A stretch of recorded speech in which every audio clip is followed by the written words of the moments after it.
the shuttle.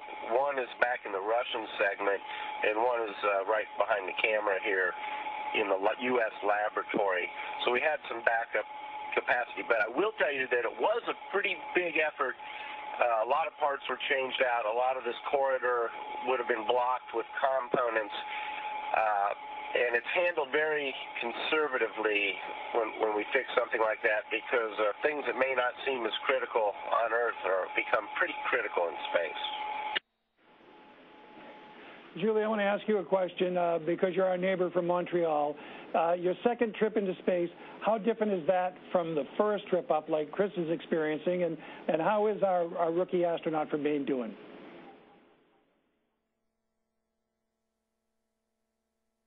What do you think? They're trying to whisper the answer to my ear, but I will not oblige them. Let me answer the second question first. The rookie astronaut from Maine is doing extraordinary.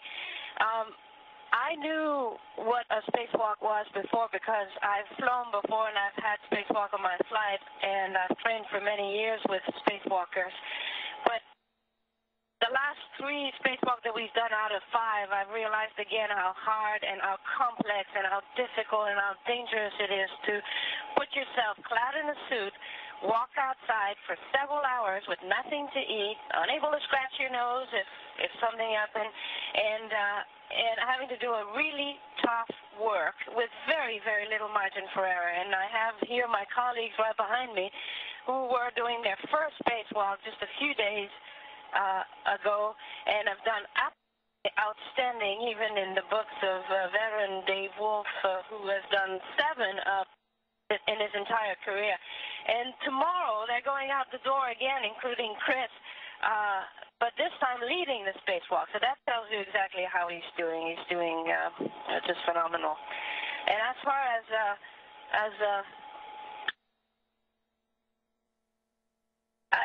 the difference is enormous. When I first came to space, I went to the International Space Station, but at the time it only had 2 modules, was completely empty, nobody on board. We came, we brought equipment, and we went. This time I came to an enormous station, the size of 2 football fields, with 9 living module quarters where you could work.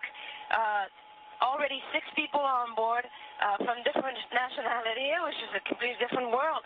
And it has been so busy now since the beginning of the mission that we haven't had time to explore, and we hope that we'll have a bit of time at the end of our stay here to explore this extraordinary laboratory. Well, Chris Cassidy and the crew of STS-127 at the International Space Station, thank you so much for letting us visit with you today, and we, of course, wish you best wishes on the rest of the mission. Fantastic talking to you, Phil. Say hi to everybody for me, and hello to all the Mainers. Endeavour ISS, Houston ACR. That concludes the WCSH-TV portion of the event. Please stand by for a voice check from WFTV-TV. Endeavour ISS, this is WFTV in Orlando. How do you hear me? Hello, WFTV Orlando, loud and clear. All right, great. Well, it's wonderful for you to join me today. I really appreciate your taking time out of your schedules, and this is certainly the highlight of my week. My name's Bob Opsahl. I'm here in Orlando, and I wanted to start, if it's okay, with something a little bit more serious about the mission, and that is the final step of the mission, getting you home safely. Now, I understand you've checked out the damage to the heat shield that happened during launch with cameras and even with your own eyes from inside the space station. At this point, how concerned are you about the damage?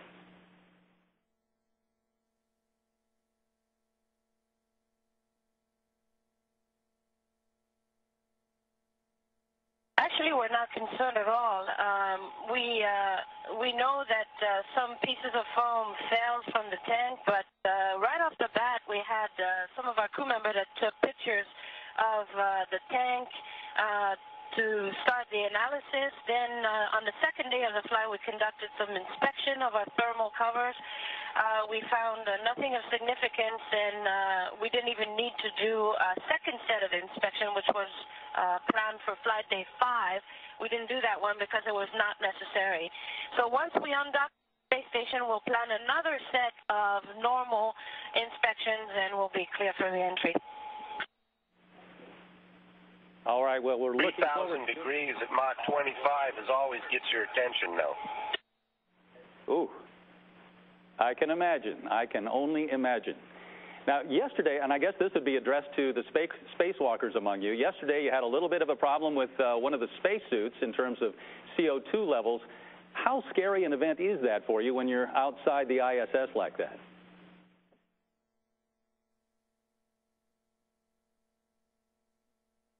Well, it was my suit, and we're fortunate to have a team of fantastic people on the ground. They're getting telemetry from each of our suits. They're continuously updating on the suit data and periodically updating on our biometric data.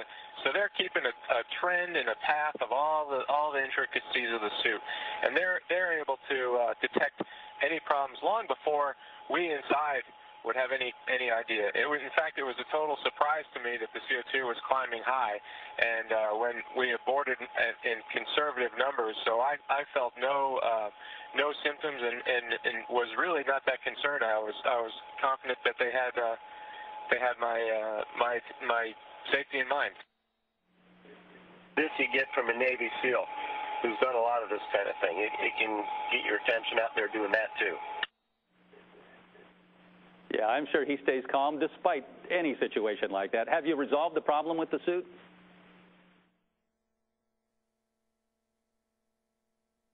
We're going to replace that component. We have a known good component. It's a absorber canister for carbon dioxide to prevent buildup of the poison gas that we exhale into the suit. It's a critical component of the suit, and we have a brand new one. Okay, great. Now, this week, of course, we celebrated the 40th anniversary of man's first walk on the moon. It's been a big deal here on Earth, of course, and you've been up there celebrating, I guess, a little bit on your own. But moonwalker Buzz Aldrin believes we ought to skip going back to the moon right away and go straight for Mars next. Can I ask for a show of hands how many of you would agree with that?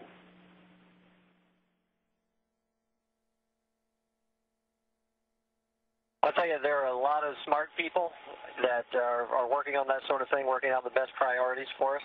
And we're implementing the plan as it's currently stated for us.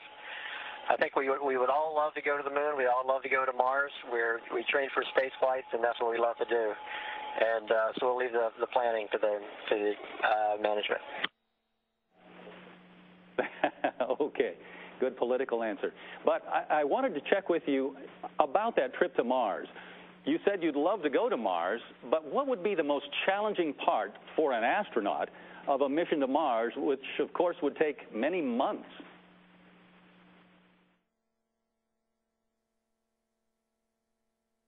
I think you'd have a serious amount of repair to do in your garden back at home when you got back in the yard.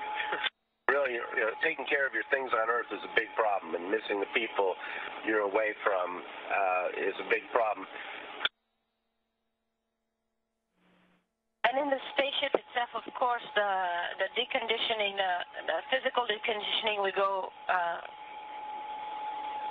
that happens to us when we're in weightlessness. How can we then put on a spacesuit and walk on the surface of Mars if our muscles are atrophied and our bones have been decalcified and we're not in good shape? So that's going to be a problem.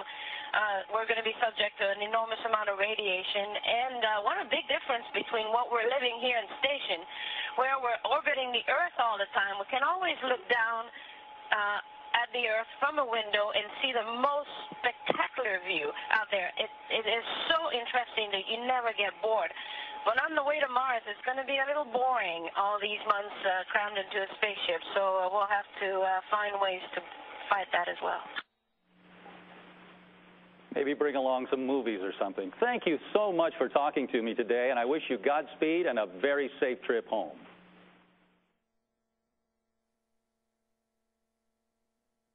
Endeavor ISS, this is Houston ACR. Thanks that concludes the event. Care. Have a good night.